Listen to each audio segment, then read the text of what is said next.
बिस्मिल्लाह रहमान रहीम। असां मैथामेटिक जे लैंग्वेज में जॾहिं फ्रैक्शन या अणपूर लफ़्ज़ इस्तेमालु कंदा आहियूं त असांजे ज़हन में खुटल शयुनि जा, नामुकमिल शयुनि जा आइडिया ईंदा आहिनि, सोचूं ईंदियूं आहिनि। त अॼु असांजी जेका टॉपिक आहे उहा आहे अणपूर फ्रैक्शन। अणपूर छाखे चइबो आहे, अणपूर छा आहे? अणपूर लफ़्ज़ पंहिंजे माना में ई, इश्तिक़ाक़ में ई माना ॾेखारे थो अणपूर। हाणे अण माना आहे न, पूर माना आहे मुकमिल। अहिड़ो एलिमेंट, अहिड़ो रुकन जेको अणपूरो हुजे, नामुकमिल हुजे, अधूरो हुजे, खुटल हुजे, उनखे असां अणपूर चवंदासीं। वधीक वज़ाहत लाइ ही कुझु चंद मिसाल ॾिसो। ही टाइल जो हिकिड़ो नामुकमिल हिसो आहे। टोटल हिसो 4 हिसनि ते मुश्तमिल आहे, हिकु हिसो हुनजो ग़ाइबु आहे, 3 मौजूदु आहिनि। इहा टाइल नामुकमिल आहे, अणपूरी आहे। तंहिंजे करे इन जो इज़हार असां अणपूर में ज़ाहिर कंदासीं। पर जॾहिं इन में उनजो हिकु हिसो उन में असां लॻायूं था या उन में अची थो वञे त उहा टाइल मुकमिल आहे, सॼी आहे, अणपूरी न आहे। त जॾहिं का शइ खुटल हुजे, उनजो कुझु हिसो खुटल हुजे, उनखे असां अणपूर में लिखी सघूं था। अणपूर जी छो असांखे ज़रूरत आहे? रोज़मर्रा जी ज़िंदगीअ में असां हिकिड़ा लफ़्ज़ उचारींदा आहियूं, अधु, चोथो, मुनो, खुट ऐं पौणो। इहे लफ़्ज़ इन्हनि खे अंगनि में लिखण जे लाइ असांखे अणपूर जी ज़रूरत पवंदी आहे। जे अणपूर मैथामेटिक्स में न हुजे त मैथामेटिक्स जो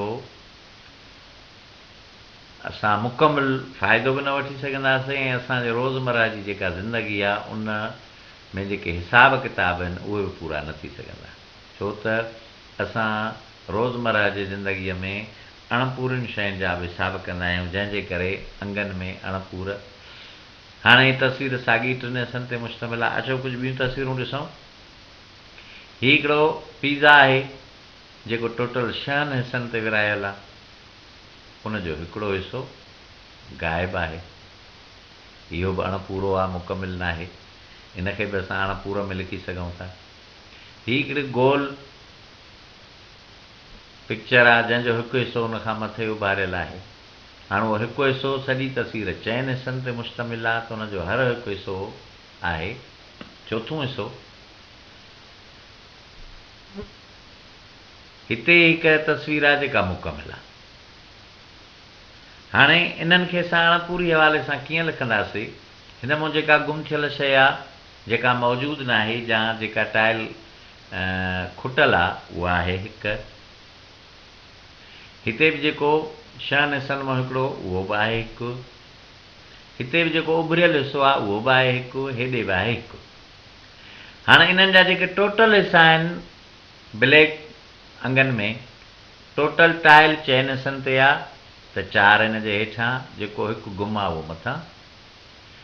पिज़्ज़ा जेका असांजी आहे 6 हिसनि ते मुश्तमिल आहे, त टोटल हिसा हेठि ऐं जेको हिसो असांजो खाधल आहे उहो मथां। हिते बि गोल जा 4 हिसा आहिनि, हिकिड़ो जेको उभरियल आहे उहो मथे ऐं 4 हिसा टोटल। हिते हिन शइ जी का शइ खुटल कान्हे का, त मथे बि 1 आहे, हेठि बि 1 आहे।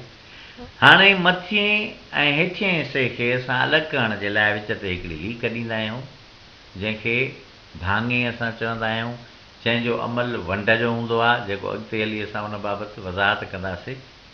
त अणपूर खे आम तौर ते असां जेको लिखंदा आहियूं त खुटल हिसो मथां लिखंदा आहियूं ऐं टोटल हिसा हेठां लिखंदा आहियूं। उनजी जेका डेफिनेशन, त अणपूर छाखे चइबो आहे, त हिन वज़ाहत मां असांखे इहो ई थो मालूम थिए, जॾहिं का शइ 1 जेतिरनि बराबरि हिसनि में विरायल हुजे। हिसा हुनजा बराबरि ऐं 1 जेतिरा हुजनि। तव्हां हेॾे टाइल ते, पिज़्ज़ा ते या गोल ते नज़र कंदव त हिन जा जेतिरा बि हिसा आहिनि पर 1 जेतिरा आहिनि। जॾहिं का शइ 1 जेतिरे बराबरि हिसनि में विरायल हुजे त उनजे हर हिकु हिसे खे अणपूर चइबो। When an object is divided into a number of equal parts, then each part is called a fraction. हाणे मथियूं हिसो बराबरि मथे हिसे खे असां छा चवंदा आहियूं, हेठिए खे छा चवंदा आहियूं? त मथियूं हिसो असांजो आहे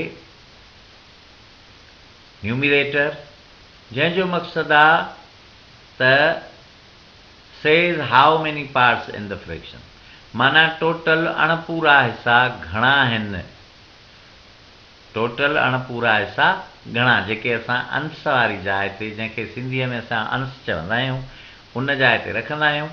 ऐं अंश हमेशह ज़ाहिर कंदो आहे त होल जा, सॼी रक़म जा, सॼी अणपूर जा टोटल हिसा घणा मौजूदु आहिनि, जेके असां मथां अंश वारी जाइ ते लिखंदा आहियूं। ऐं जेको हेठियूं हिसो हूंदो आहे उनखे डिनोमिनेटर असां चवंदा आहियूं।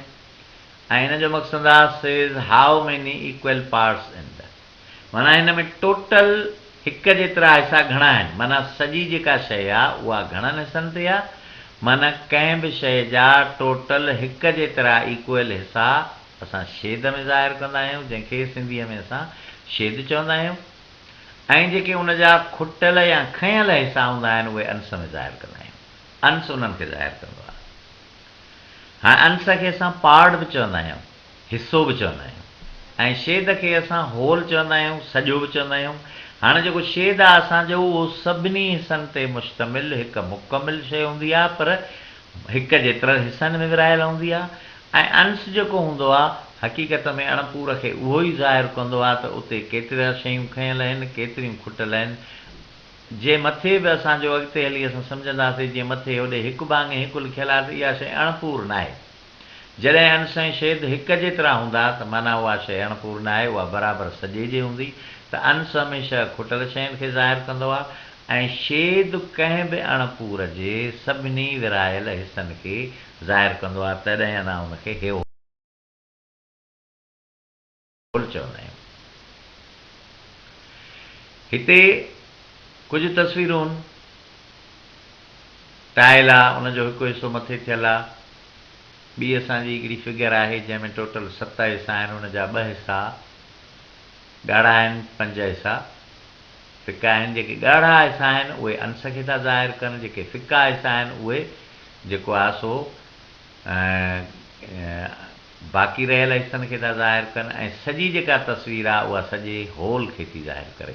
हाणे हिन टाइल में टोटल हिसा 4 आहिनि त असांजो होल 4 थींदो, अंश हिकिड़ो थींदो। ॿी तस्वीर में असांजा ॻाढ़ा हिसा 2 आहिनि जेके अंश खे ज़ाहिर था कनि, त उते असांजो अंश 2 थींदो। हिन तस्वीर में बि असांजा 2 हिसा आहिनि त असांजो अंश 2 थींदो। हिते बि ॻाढ़ा हिसा 2 आहिनि त हिते बि असांजो अंश 2 थींदो। हिते हिकु हिसो आहे टोटल तस्वीर जो त असांजो हिते हिकिड़ो अंश थींदो। हिते बि हिकु हिसो खयल आहे, जेको ॻाढ़ो हिसो आहे उहो बि असांजो हिकु थींदो। हाणे हिन जा छेद डिफरेंट थींदा। तस्वीर में जेतिरा हिकु जेतिरा मुकमिल हिसा हूंदा उहे छेद खे ज़ाहिर कंदा। त हेॾे टाइलनि में असांजूं 4 जेको आहे सो हिसा आहिनि, 4 छेद। हेॾे 2 जे हेठां 7 आहिनि, हेॾे 5 आहिनि, 2/3 आहे, 2 आहिनि, 1/4। हाणे हिनखे असां जेको पढ़ंदा आहियूं उहो पढ़ंदा आहियूं अंश अवल ऐं छेद आख़िर 1/4, 2/7, 2/5, 2/3, 1/2, 1/4।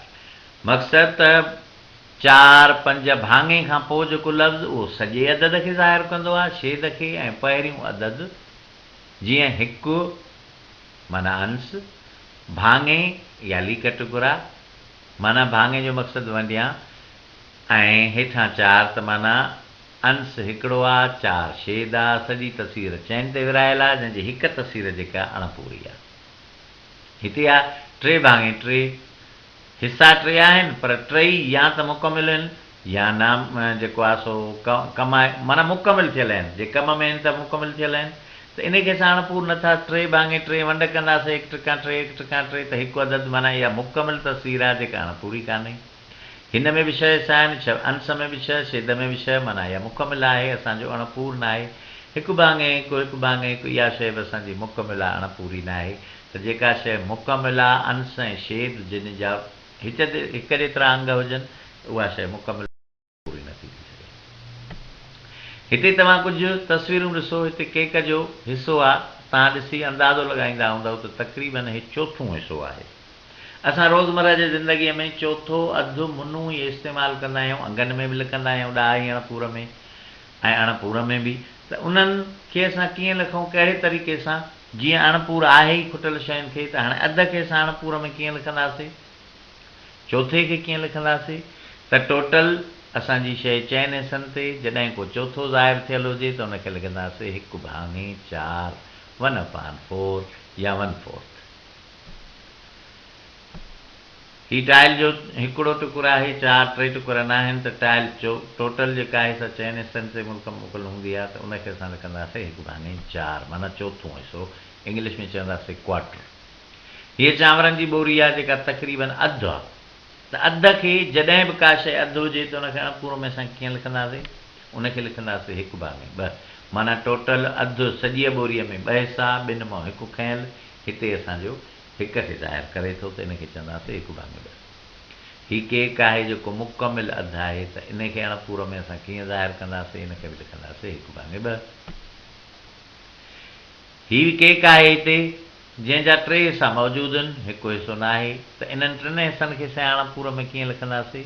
टोटल हिसा 3, त 3/4। हेठि जेका आहे सा चांवरनि जी बोरी आहे जेका मुनी आहे, पौणी आहे, मुनी आहे, इनखे असां लिखंदासीं 3/4। टोटल हिसा असांजा, माना चोथे खे लिखंदासीं 1/4, अध खे लिखंदासीं 1/2 ऐं मुनीअ खे लिखंदासीं 3/4।